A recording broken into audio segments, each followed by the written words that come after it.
Welcome back to another episode of R4E, the Reason for Everything podcast. I'm your host, Arjan, and with me today, I've got a close connection of mine, Nick. We got plugged in on Instagram a couple of months back and excited to share your journey with my audience today. But before we do, as always, I want to dive into your walk-up song, Can't Back Down, or no, Won't Back Down, Tom Petty. Walk us through why that's your walk-up song. First of all, appreciate you having me on. Really excited to chat here today. But I chose Tom Petty Won't Back Down. Two reasons. Number one, just I love Tom Petty. I feel like he's a great just vibe as a musician and one of my favorite artists. But then also the song in particular, because I think it's just a perfect, metaphor for life, I guess, that just like, we all go through shit. We all struggle. We all have fears that we try and bust through. We all have setbacks. We all have mistakes that we make. And it's just about like continuing forward, not giving in to those. And so it's something that I can relate to a lot with my story. And I'm sure a lot of other people can who also listen to that. And so I think it's just really a perfect song for life in general with a great vibe. I really thought it was going to be a Mike song because that's initially how we got connected. So the curveball with Tom Petty is still a great choice. But maybe that's just a good segue. So we initially got connected through John Kilmer, probably. Well, we both had him on our respective podcasts. So maybe it's a good way to let you just give a quick intro on who you are, what you do, and we can dive into your story from there. Yeah, of course, man. And there was some Mike songs. Life Got Crazy was up there as a potential option. Few others that were top of mind for that as well. But yeah, so where to start? Really just what I do now is, or I guess I'll give a brief background. Where are you calling in from, or where are you dialed in from, and maybe what do you do today, and then we can work our way between start and end. Yeah, so currently in central Pennsylvania. This is where originally from, grew up. Just back home visiting for a little bit. For the past 14 months, I've been living nomadically. I quit my job in June of 2016, and in July I started traveling. I was in Greece for a month, then came back to the U.S. and was in Florida. One of my good buddies lives in Florida, so I was down with him for like 2 weeks. Then went to Argentina at the end of August, which was originally supposed to be a 3-month trip just of Argentina, but that extended into a 7-month trip of Argentina, Bolivia, Peru, Chile, Ecuador, and Colombia. And then got back here in the US in about April. Had a couple weddings I need to come back for this summer, and just been bouncing around between Philly, which is where I lived for the previous 5 years before I was a nomad, back here, down the Jersey Shore, back in Florida. So I haven't lived anywhere for more than 4 weeks at a given time for the past like 14 months. A lot to unpack there. Lots to unpack. So first and foremost, I'd be curious, do you speak any Spanish, or were you just going through South Central America, just trying to figure out your way through those countries?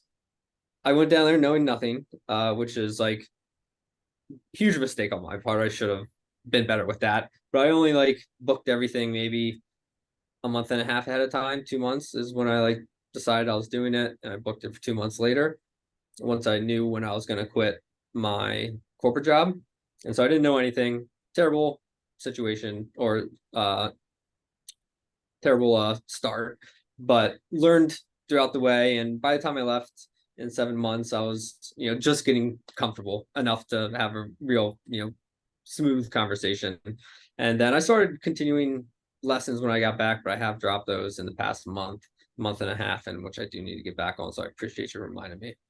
Gotcha. There's all Duolingo, all those other tools out there, but what a cool experience to be able to do that. And I want to maybe put a pin in that for a second, because like I said, there's a lot I want to unpack about traveling to those countries, why you did that in the first place, and quitting your job. But before we do, you grew up in central Pennsylvania. I know you went to school. Let's see. Yeah, you went to school in Pennsylvania, if I remember correctly, and then went to Ole Miss for your MBA. Yep. What was that journey like growing up in central Pennsylvania? Probably a pretty standard suburban upbringing, if I'm correct there. Yeah, very much standard blue collar workforce. My mom was a teacher for 35 years, retired during COVID. My dad worked as like a fax and copy machine technician. He would go to office buildings and fix their stuff. So just very normal family, older brother, older sister. Kind of live like 2 hours outside of Philly. And so could go there, 30 minutes outside of Harrisburg, which is capital, which is kind of a city, I guess, but not really. And so yeah, very basic, and went to Shippensburg University to play football. I was an athlete my entire life, and that was like all that I cared about growing up, pretty much. And so my ticket to whatever was next was always going to be a sport. Ended up being football at Shippensburg, but I only played for 1 year there for a multitude of reasons. Um, One being I did have some back injuries at that point that were bothering me, but two, just like didn't really enjoy football as much at a college level, and so I stopped. And then after grad school or after normal, I was like, I want to go get my MBA, just because I didn't really want to work yet. And so it was like, I'm going to put this off for next year. And so decided I wanted to go somewhere big, somewhere south, and applied to like 5, 6 different schools. Ole Miss gave me a scholarship to be a grad assistant there. And so that's why I ended up choosing Ole Miss. Okay. Probably very different from growing up outside of a Philly suburb. What was your experience like down at Ole Miss? I mean, obviously to your point, big state school, big Southern school, pretty different than Shippensburg. I've never been to Shippensburg and I don't think I know anyone else that even went to that university, but definitely very different from Ole Miss just at face value. So what was that transition like for you going from a small school to a place like Ole Miss? Yeah, definitely completely different. And I mean, I loved Ole Miss. Oxford was amazing. I actually loved it so much that I bought a house down there during COVID, just as like a real estate thing, but also something that I maybe hope to use one day. Um, but it was a shift, but it was also different because my undergrad years, like I was a very good student, but just because I was a good student, not because I really all tried that hard, to be honest. It just kind of came natural. But I partied a lot in undergrad, and that was pretty much like all I really cared about. And so switching from just like that mindset, and again, I ended up getting a scholarship, so I did well. Going into grad school where I wanted to be a little more focused, still Ole Miss, still SEC, so I'm gonna go party a little bit. I got to, but going from school where you know everybody to, it was my first time ever out of state. I lived 21 years in Pennsylvania in like a 4-hour block. So to go 13 hours away, it was a pretty big change for me. Plus, just like the culture of the Northeast versus the South is very different. Where up here we're very go, go, go, get out of my way, focused, where South is obviously a little slower. So there's a lot of little changes that took a little while to get used to. But overall, I did love Ole Miss. And by the time you were wrapping up in Oxford, were you aware of the cultural differences of the fast-paced nature of the Northeast compared to being down south, or is that more of like a retroactive thought that you have of seeing the kind of stark difference between the two, or were you actively aware of how different the cultures were while you were down there?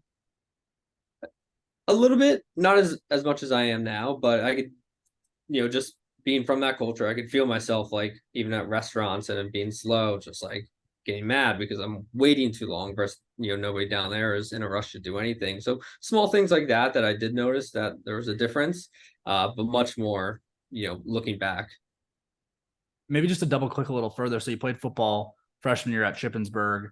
You stopped playing after your freshman year. Did you continue to stay involved, stay on the kind of athlete regiment while you were no longer a student athlete, or did that kind of go by the wayside once you're not in a kind of more formal program? I continued to work out. I've always loved working out. And again, undergrad was a lot of partying, and so I knew I had to do it to like not get fat. And so like it was part of just always something I've done. I started lifting maybe when I was like sophomore year of high school, maybe freshman year of high school for football. Because I always played up. And so just something that's always been part of my life and has carried on. And I've had good relationships with health and fitness, and I've also had bad relationship with health and fitness at one point in my life. But I've always had a relationship one way or another. I couldn't tell you the last time in the past, I don't know, 12 years or so since I started, maybe longer, 15 years, that like it's been more than a week that haven't gone to the gym or done something active. Yeah, and obviously that is a huge part and a driving force of your life today, and we can jump into that here in a moment. But maybe just to round out your kind of young adult experience here. So you graduated with your MBA from Ole Miss. What was the next step for you after that? Yeah, so I got a job into Volkswagen's corporate development program. It's just a 24-month rotational program for recent college grads. And I got placed up in like North Jersey, right outside New York City. And so that's where I lived right out after Ole Miss, and did 18 months in that rotational program, and then got promoted out of it into a role that I was in for the past almost 5 years before I ended up quitting. Now let's dive into the fun stuff then. So you got to a point. So you're what age were you at that point? You were probably what 26, 27 when you were getting ready to leave Volkswagen. I was no, this was I just left last year, so I was just 29 at the time. Okay. So there are a lot of people that listen to the show that are in a similar age bracket that have probably had similar thoughts. But what was the straw that broke the Nick back, the camel's back, if you will, to give you that courage to make the jump, the leap of faith? Yeah, so it was back in like 2019 when I knew that I didn't want to work for Volkswagen anymore. Like I enjoyed my time at Volkswagen, really not a bad company to work for. I just knew it wasn't for me long term. But then in 2019, I was just applying to like management consulting jobs. I thought that was what I was going to do next, and had a few interviews lined up. But then COVID happened in 2020, and everybody stopped hiring, and so my jobs search was put on hold. And during that time, also just like started playing around with a bunch of stuff on the internet. And throughout my time working with Volkswagen, I always had like a side hustle that I was doing. I started out with like flipping stuff, very Gary V style of buying at thrift stores and stuff like that and selling on eBay. Did that for a couple of years, then moved to selling books on Amazon. I would go to like library sales and thrift shops, buy books for like 25 cents, and then sell them for anywhere to $3 to $20, $50 on Amazon. So I've always had like side hustles going on that I've been trying to make internet money without ever thinking I was actually going to turn into an entrepreneurship thing full time. It was just something that I enjoyed doing on the side. I liked making extra money. Um, and then again, COVID happened and it gave me a lot of time to think about, do I want to go just sign another job? And during COVID, I ended up deciding that like I want to do something for myself. Like whatever my next move was, whenever it was going to be, it was going to be for myself. And so I was trying to figure out what it was going to look like. And, like I said, health and fitness has always been something that's been part of my life, something I'm passionate about, something I like helping people with. And so I never went down that path for the past 5, 6 years, though, because I thought you just couldn't make any money doing it.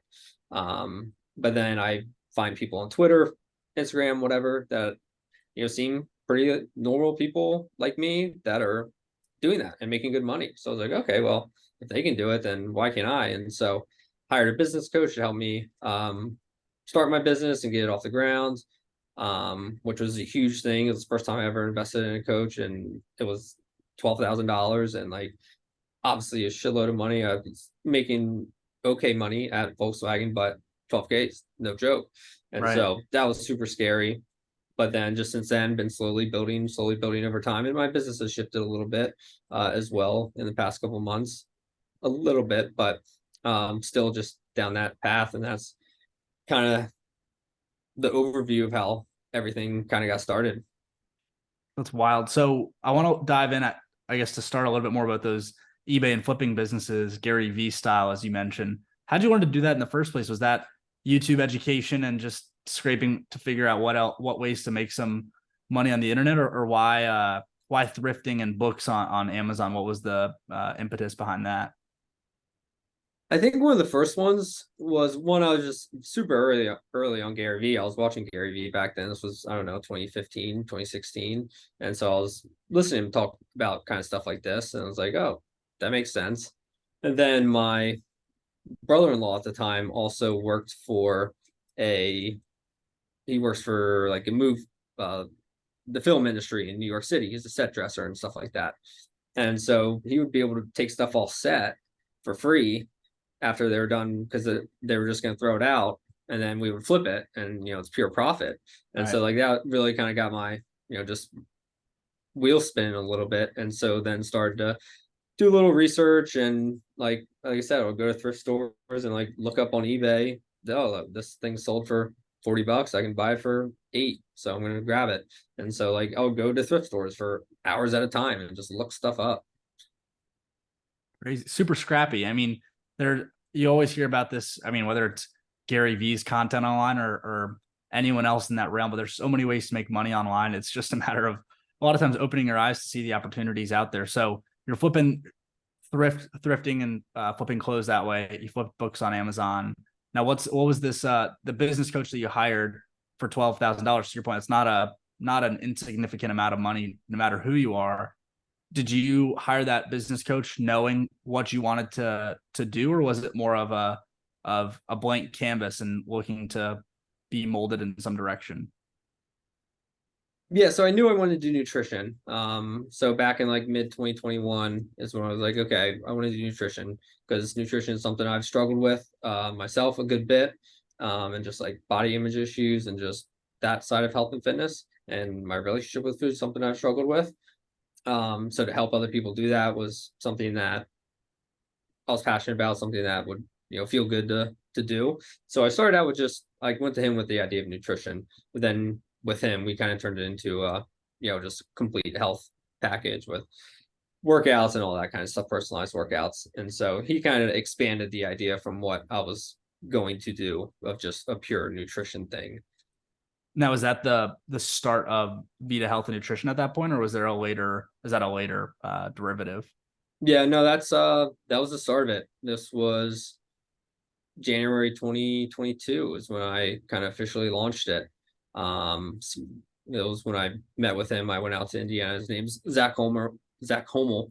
Went out to Indiana to meet with him for like 2 days right after January 1st. I took off like the first day of work after the new year to go sit with him. And during those 2 days in Indiana, in a cabin in the middle of the farmland of Indiana, we built out this business and walked away with the weekend of knowing like exactly what I needed to do, like what content to create, and like stuff to just kind of get my business off the ground. And 2 months later, after I had everything built, I started landing my first clients, and it's been a steady climb since then. A lot of ups, a lot of downs. Still nowhere from like crushing it or coming close to my Volkswagen salary. But I'm surviving. I'm making it work and having more success, now than I did 6 months ago. So everything's going in the right direction. When you say success, is that more from a peace of mind perspective? You mentioned that you're not at the same level of your VW salary yet, but I had an entrepreneur on a couple of weeks ago talking about his shoe brand Antiques, and he was saying that the risk is worth it just because you can roll out of bed every day excited to and loving what you do. Is that what you're referring to when you're talking about success? Yeah, 100%.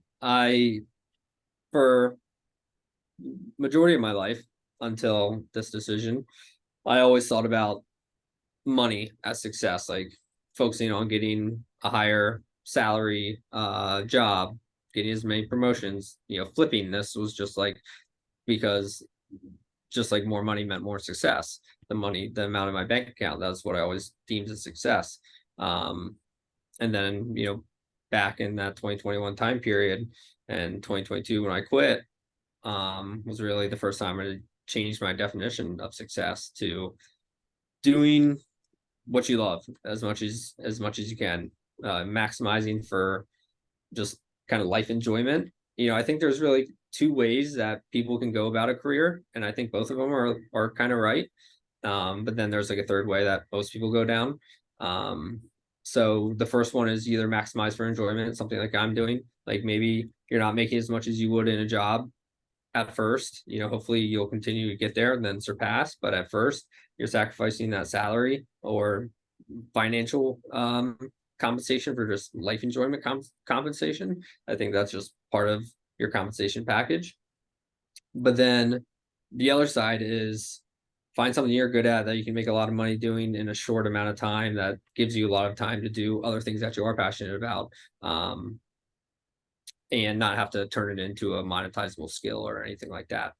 And then, so I think those are like the two like very viable things, and like whatever you want to optimize for is that's right for you is right for you. But for me, it was I need to go down this path of optimizing for just kind of overall life enjoyment and following my purpose, my passion, rather than selling Volkswagens, kind of thing, and maximizing my financial return in a short amount of time. Because honestly, I didn't work too much when I worked for Volkswagen. I was good and had a lot of free time to build all these side businesses. So like that was the path that I was originally on. And again, for some people, that's an okay path.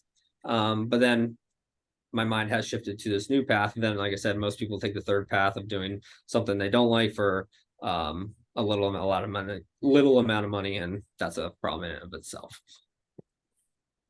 I asked this question to everyone that sits across the room from me, the Zoom screen, or on the other side of the Zoom screen from me. But how did you get comfortable making that leap of faith and quitting your full-time job? I mean, sounds like it was kind of a long time coming for you. You knew that the corporate life wasn't really meant for you, but you go to that retreat in Indiana, or you go to meet with your business coach in Indiana in the cabin. You build your business plan. 2 months later, it's launched. What was that timeline like? What was the thought process like for you? Or was it more gut and instinctual? Were you running financial models to figure out the timing of it? Project me into your headspace and where you were at that time as you were making that decision. So definitely no financial models, that's for sure. Definitely was very gut focused. I quit maybe, it was like a little over 6 months after meeting with him. One, because I knew I was going to go travel South America, so my expenses were going to be cut. So, I had some money saved up that if I needed to, I could get into. So I didn't just, completely cut on a whim and like not think about my financial situation. But again, it was very gut instinct, and just right after or shortly after that, I was just having this, kind of whole change in personality, to be honest, of just like, again, what my definition of success is and whatnot. And that spurred from just a multitude of self-development that I started during COVID. Again, that was a period of just like, there has to be something more to life than working a job that I don't like and don't feel fulfilled in. And so just went down the rabbit hole of self-development, meditation, journaling. I did psychedelics. I did a ayahuasca retreat down in Costa Rica. And so like I've been through just a plethora of just self-development practices over the years, and that's really changed again how I viewed myself and how I view the world. And just after that 6-month time and that change of kind of personality, because at first I was run by fear controlled my life, but now I'm like confident to be able to take risks on myself and feel comfortable doing it. It's interesting you mentioned the COVID or pandemic times spurring the self-development, because I know that was the case for myself. I know it's the case for a lot of people in our demographic, and even kind of outside that band. It seems just the introspective period of being locked up wherever you were. I feel like a lot of people went through that, whether it was, to your point, through readings or podcasts or whatever that initial kind of push over the edge to dive into that world was. I feel like there are a lot more people that are aware of that. And I think that probably is a huge catalyst for you in an entrepreneurial role of health and wellness. There's this probably even broader market today than there was 3-4 years ago pre-pandemic, because so many people are tuned in and tapped into the health and wellness realm that really weren't pre-pandemic in a lot of ways. But you mentioned that self-development journey that you've been on.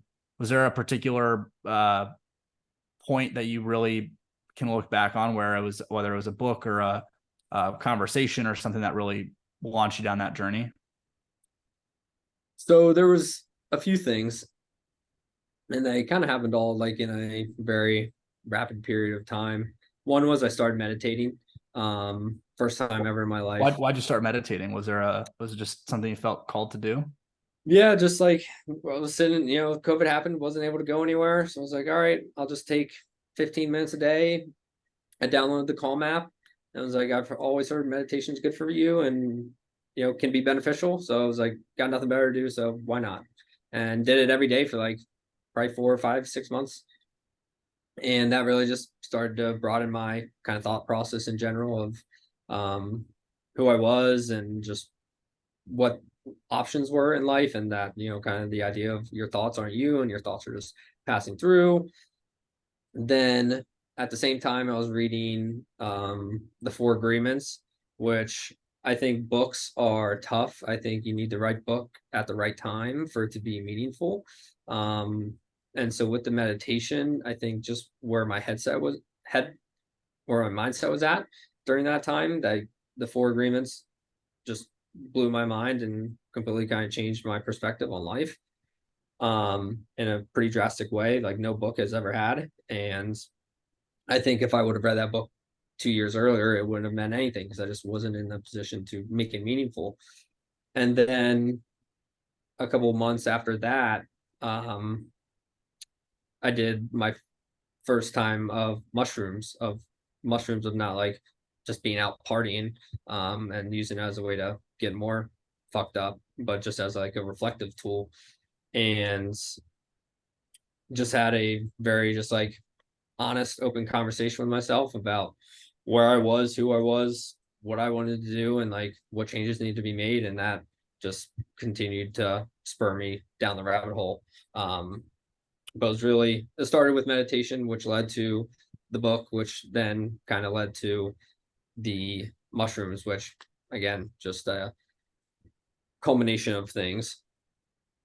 From meditation to mushrooms could be a really good name for a book for you down the road. Yeah, I love that. No, it's actually, you mentioned the Four Agreements. That I read the book in December of 2020, and so spot on with the importance of timing around books. A lot of times nowadays when I read, I feel like I always I'm always so amazed. I'm like, this book has the exact answer that I'm looking for. I just wish I would have opened the page or turned the page sooner to actually absorb it, because it always has the answer for me. But I gets back to that whole idea of again, why I do this show with reason for everything and divine timing and all of that, because I just wasn't ready to absorb that information whenever I initially got the book and just had it sitting on the shelf or what have you. But I remember reading the Four Agreements. That was a huge unlock for me, and that was also kind of the first. I feel like it's one of those self development starter kit Oh yeah. books. But that was a good one for me, and also crazy. I think that book just is um, so it really just transcends time and age. I remember that. I mean, that book has been out forever, and then Joe Rogan talked about it on one of his shows, and then all of a sudden that book takes off as I think it was the top selling book, or one of the top selling books in 2021 after he mentioned it on his show.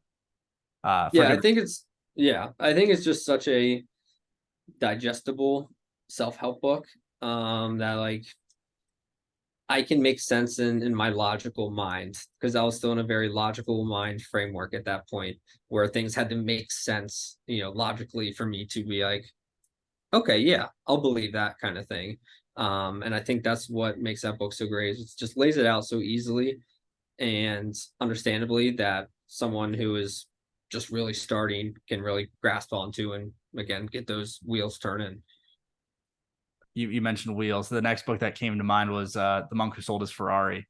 That was another one. I'm not sure if you've read that or not, but I haven't. that's another favorite of mine. I'll send you the link to it after this. Yeah, please do. It's one of the. I think it's even better than the Four Agreements. To your point about like the digestible logical mind, it's pretty self-explanatory in its title, but it's a fantastic read. And I think I might have even mentioned it on this show before, but would highly recommend it to anyone who likes the Four Agreements or is interested in that type of book. But let's get back to your story with from meditation to mushrooms. Pretty significant ramp up going from downloading the Calm app to taking mushrooms for the first time, going through or taking ayahuasca.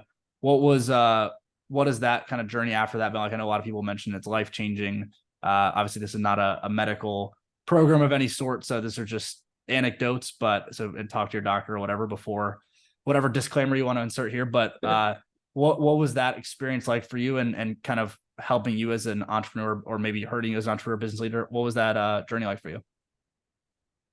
Yeah, so I'll first say, as you said, like I really don't think you should take any of those psychedelics, unless you feel truly called to. Like, I think you'll know deep down if you should. It's nothing really to just do on a whim, especially ayahuasca, even though that's getting more popular nowadays. But yeah, it was a pretty drastic increase. Like, this all kind of took place in 18 months or so, a little less than that, from meditation to ayahuasca. But I've always been a pretty like risk person. Like I said, I party a lot. I did a lot of recreational drugs. So like doing these other kind of drugs were like very scary to me, personally. And I just heard so many positive things about them. And so just I never had like a bad idea in my head of like a bad trip or anything like that, that like things could go wrong. And so it just never scared me to go down that path. But again, I felt like called to do it at the time that I did. And since then, yeah, like it really has changed my view on life completely. Like I said, just in the definition of success, but also has helped me just uncover a lot of just things from my past, a lot of allowed me to forgive myself a lot. Like, I used to hold on to things that I did in my past, and I just couldn't forgive myself for them. It would allow me just, or allow myself to just let it eat at me. And like the experience on ayahuasca really just allowed me to like forgive myself. And since that, I've been able to kind of move on, and but then also just be more confident in my day-to-day life. Um, the fact that like I'm on here doing this podcast is would be crazy to me 6 years ago, 5 years ago. Like, I was never on social media. I didn't like posting. Um, I was always a relatively shy, not shy, but just like quieter guy. I was never like the life of the party. So like be posting a lot on social media was a huge like change in my life, and something, to be honest, I still like kind of struggle with from time to time. Um, just some insecurities and stuff like that. But just am able to confidently push it out, even though I still have those fears and insecurities sometimes of what I'm posting. Yeah, it's tricky. I mean, I'm in the same boat. I was never a big. I liked using social media and sending funny memes or what have you to my friends or keeping up with people that way, but I was never a big poster by any stretch of the imagination. But as you know, running a call it a business, running a business, putting out content regularly as a creator, it warrants more activity, and it's definitely outside of my comfort zone. But and it is an interesting. I mean, yeah, it's just very outside of my comfort zone, and I'm sure it sounds like it's yours here too. Although it's even, I mean, you do such a good job of posting really stream of consciousness type of videos regularly, and do a good job of that regular content upload. You posted one today about, maybe it was today or yesterday, about letting go of the past and being present and enjoying the moment. And I feel like the message that you're sharing is the awakening, or the great awakening that everyone keeps talking about, and people being more aware of how important presence is. And it's interesting. I mean, I feel like you're one of the early creators I've seen that has been posting regularly about it. And I think that there's something to be said about continuing what you're doing with that, because I feel like it's going to continue to catch on, and from whatever that's worth, I feel like what the message you're sharing is today is going to just continue to gain popularity over the next couple months, couple of years. Yeah, I appreciate you saying that. And I'm far from like, I don't try to be this enlightened guy or anything like that. It's just like I've thought a lot about life and like what I want out of life, and have battled through a lot of things in my own life mentally. And so like I think I have a unique perspective on my life experiences, and I just try to share that. And I also think like, because of like I feel like I'm a very relatable guy, that like I'm not this, your typical kind of hippie mushroom guy that is, preaching ayahuasca to you. I feel like I can help be a bridge to, like you said, just people who are like kind of interested and want to learn more of just like ways to think differently. That's all I think about it as, of thinking differently. Um, and it's kind of funny how hard that is to to think differently, and just be open to the idea that there's other possibilities of ways to live and think, and that you could become somebody who lives in that different way. I truly believe that, my podcast name is Limitless. I truly believe that we are the limits that we put on ourselves. And if we just remove that limit that we perceive as to be true, but is really just some kind of excuse for one reason or another, we can do whatever we want. We really can. And it's not going to happen overnight. It's not going to happen next week. But like, if you work at it for, I don't know, maybe a year, maybe 5 years, maybe it takes 10 years for you. Everybody will do it at their own pace, but eventually, like, you'll live this just like awesome life that you love and like you're excited to wake up and do every day. But you got to put the work in to do that. And so that's just where most people aren't quite willing to do that. But if they just realize that they can by changing the way their mind works a little bit, they Yeah. change their lives, and it's amazing. Spot. And I love the name of your show. It's so spot on. It really is. I mean, we really are so fortunate to be able to do anything we put our minds to, and in synthesizing that down as a business owner. I mean, the most easy way to think about that is your kind of nomadic nature over the last handful of months is the perfect definition or perfect example of that wasn't really a possibility a handful of years ago. Obviously, technological advancements like Airbnb and the work from home situation for people and the willingness to jump on a Zoom call with a stranger and talk through whether it's shared life experiences or serving as an online coach, that's more normalized now than it ever was. So part of it's the timing and technology of it. And the other part of it is the willingness to put yourself out there and kind of in that universe of expanding possibilities or limitless possibilities that it seems like people are just starting to catch on to. I saw a great quote today. I want to pull it up so I don't butcher it, but are you familiar with Rich Roll? Yeah, Another podcaster who, if yeah. you're not familiar with him, he has a great show. Let's see, Tim Ferriss reposted it today. I want to make sure I don't butcher it, but he said he reposted Rich Roll's. He said, "You can't get upset about the results you failed to get from the work you didn't do." I love which that. is which I feel like is just the perfect example of, to your point, the limitless possibilities. You can't be upset that, oh, I can't go be a nomad. I can't go travel to all these countries, even though I don't speak the language. I can't go and be an online or an online fitness and nutrition coach because I don't, whatever the excuse is, you can't get upset about the results you failed to get from the work you didn't do. Yeah, I absolutely love that. Yeah. It is so true.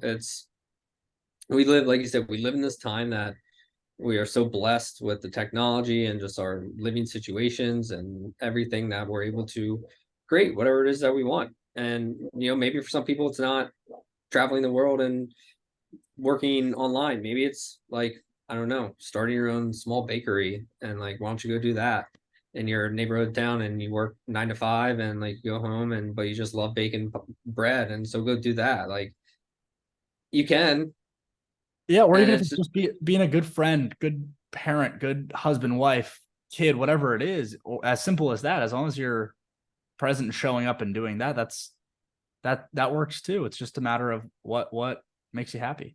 yeah, you have to figure out first what it is that you care about. And I think a lot of people don't actually know what they truly care about, like what their values are and like what they truly care about in life. Like for me, it's like freedom, freedom of my time to be with who I want, when I want, do what I want when I want. And obviously, like there's limitations for that. I can't be completely free, but um, like that is my North Star. And so that's why I've created the life that I want in this way that I live now. And then it's also, relationships, prioritize my relationships with my family and friends. And so like that's who I go and visit. I go hang out with one of my best friends at his house for 2 weeks. Then I go up to my sisters for a week. Then I go to my brothers, and now I'm at my parents. And so I'm spending time with the people that I love. And I'll settle down here eventually in my own spot. But right now, like those are what I'm kind of prioritizing, what I care about. And so that is how I direct my life. And so you got to first know what you care about in order to direct that life to a place that you want to go. What advice do you have for people that are listening to you talk right now that are thinking, Nick, I want to do that, but I just don't know how, or I don't know where to start, or I don't know what to do next. I know what I care, whatever it is. People listening right now that are kind of stuck or right at that edge or right at that ledge, what suggestions did you have for them? Yeah. So the first thing I do with all my clients is literally that. I have them rank out, list the top 8 things in their life: health, wealth, family, relationships, I don't know, you name it, hobbies, like, and rank each of them 1 to 10. Like, how satisfied are you in life with that category? And once you see what you've rated it, start writing down, like, what do I need to do to make that a 9 or a 10, or like whatever number I want it one. We can't maybe not have all tens at all times. Let's say in this point in my life, I want my relationships to be a number one. I want my health to be a number one, or a 10, or a 10. And so, okay, what does that look like?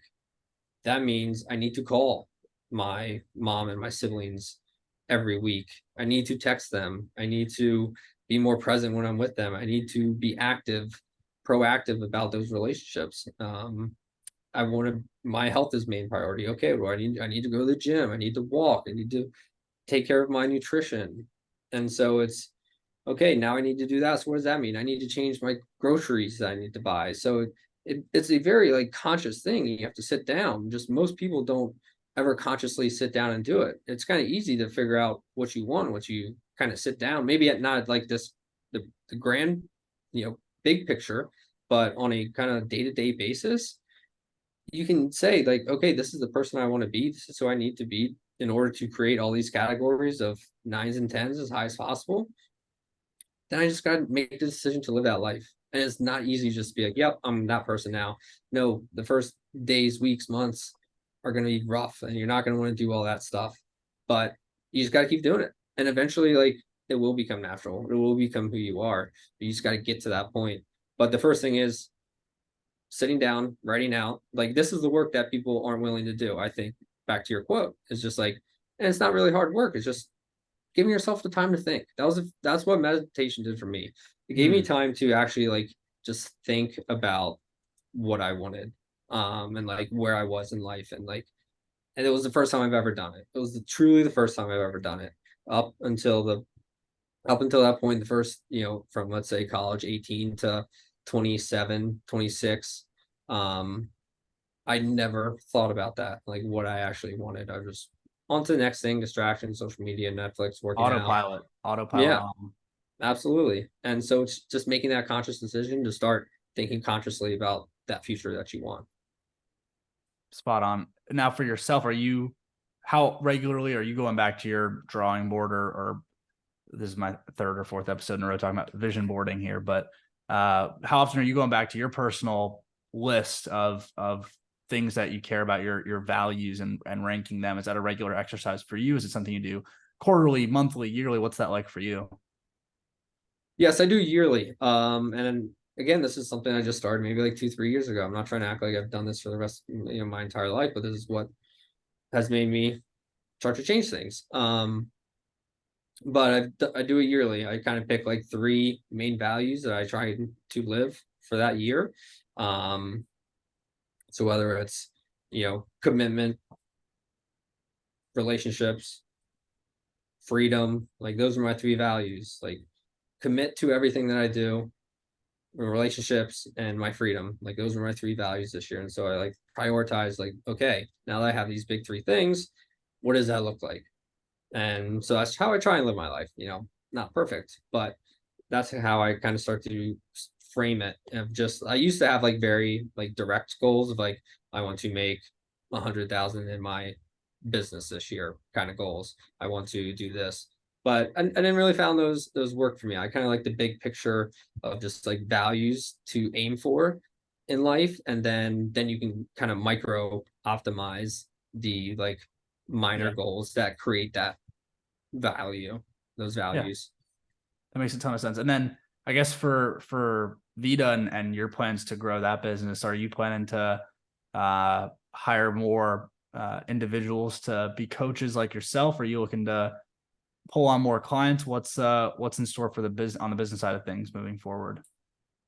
Yeah, so like I said, I have kind of like changed it where before it was just pure health and fitness play of just like, I'll give you nutrition, workouts, where now it is much more this kind of mindset focus that I'm talking about, just a holistic approach to life, helping people identify what those things are that they care about.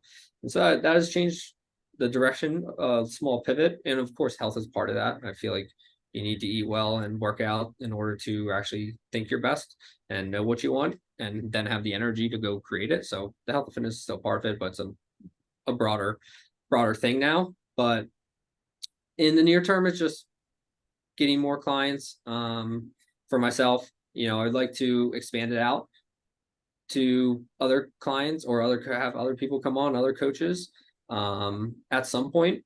But I'm also like, I know some coaches out there are like really wanting to like grow their business as big as possible and like make the most money as possible. And you see a bunch of people out there saying, here's how to make 60K, 100K a month, blah, blah, blah. Like, dude, like I don't care that much. Like, I just want to be able to live my lifestyle that I'd like and not have to worry about paying the bills, and like buying the other things I want. So whatever that number is, and I'm a pretty cheap guy that I don't buy much of stuff. So like the number's not that high. And so like, as long as I can get to a point and that I can sustain that. And then, like I said, if I can provide other people some roles just to do what they love to do as well, that'd be awesome. So maybe some point down the future, but got to get to that point. Still working down the road. Man, I really respect it and what you're doing, because I had never really thought about this until you mentioned the people you see, whether it's on the YouTube ads or on other sponsored Instagram posts, saying like, oh, you can make 100K or 50K a month as a coach or following this plan or whatever it is. Because I'm sure there is some validity to a lot of those programs. If you, again, to your point, if you're committed and you stick to it and you drive through their playbooks. But I feel like everybody thinks, hey, if I go be a sole entrepreneur, a podcaster, a health and wellness coach, whatever it is, I need to go and it's either you're broke or you're making 60K a month. There's no in between, but it really doesn't take, I mean, if you actually run the arithmetic, it really doesn't take that much to just go and live to your point, a frugal and happy lifestyle, being surrounded by the people you love, doing the things that you want to do, being a nomad or being financially flexible to be where you want to do, doing what you love to do. It really isn't all that complicated, but when you see these people posting online saying, oh, follow this blueprint, 60K a month or whatever, it seems like there's this big conflated idea of what it takes to be an entrepreneur, but it really is a lot simpler when you really take a step back and look at how easy it can be. And again, that's of course easier said than done, as Yeah, you know. and don't get me wrong. I work my ass off. I work way more than I used to work at Volkswagen, that's for sure. But like it's fun. It's what I enjoy doing, so it doesn't feel like work. I'm creating like content around the way you think about just this conversation, like stuff that we're having this conversation right now. Like that's what I enjoy talking about. And so like if I'm able to get paid anything for that, like that's awesome. Again, that's part of the compensation. But no, it really is. If you can make 5K a month, 60K a year, and just or whatever it is, like 10K a month, like 10K a month, depending on if you're doing like a high ticket coaching, like that's 3 clients a month. Like that's really not that difficult. Again, it's hard. It takes work, but it's not like this crazy idea that like it couldn't happen to you if you didn't put in the work. 100%. I mean, the older I get, the more I realize how some of the not the parables of, if you love what you do, don't work a day in your life, things like that. I mean, the older I get, the more those seem to be truer and truer. And for someone like you, that seems to be exactly the case. You love health, wellness, holistic wellness, nutrition. And I mean, you're working hard, but are you really working if you're loving what you do?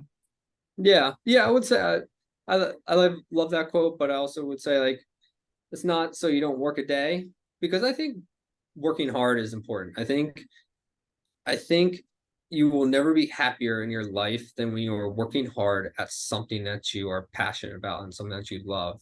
And it's not that it's not work, because it's still work. And like there are days where you're not going to want to do it, but you're just going to go do it anyway because you need to. And deep down that it's something that you do love. And so you are still working, like, but it's enjoying the work that you're doing. And again, I really do think hard work is super important in your life. It does give a sense of meaning.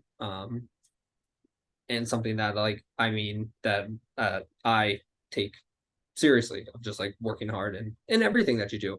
Be the best parent that you can be the best friend that you can be the healthiest, or not necessarily the healthiest, but like, but if you don't, like, you can enjoy pizza and stuff from time to time, like all that's allowed. And so it's not being the healthiest that you can be, but have the most energy that you can feel. Just like do everything in life to the absolute max.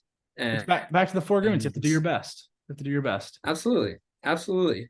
That's where it all starts. Is do your best in everything that you can do, and then like you can also kind of never be disappointed in ways. It's like you can realize that, like, hey, I literally, as long as you really did try your hardest, did your best in everything that you did, and if it didn't work out, like maybe it wasn't meant to be, but at least you can say you tried your hardest. Spot on. Spot on. Well, Nick, I know we've been chopping it up for a while here. So, as we round out, any last pieces of wisdom you'd want to share with my audience, and then would love to give you the opportunity to share where everyone can find you on socials. And I'll obviously plug your handles in the show notes, but would love to just hear any closing out thoughts you might have. Yeah, I think I'll just go back to how we started the walk up song, "Don't Back Down." It's what we were talking about all day, a lot, or a lot of it. Just life's tough, but a tough life, a hard life, is a meaningful life. It's a purposeful life. It's a life that you can look back on and be proud of, by again being the best parent, the best significant other, the best friend, the best son, the best the best employee, entrepreneur that you can be, whatever it is, but being the best that you can absolutely be, and whatever that is, and but going for it. That is where life is. Like it feels good to not do anything. Like deep down in our body, like it's easy for our brain to say, like, "Oh, this is good," but I promise you, you will not love life more than when you work hard at something you're passionate that you're about, and working towards being your best in all aspects of life. Love it. I love it. And where can people find you to continue to listen to your messages and get plugged in?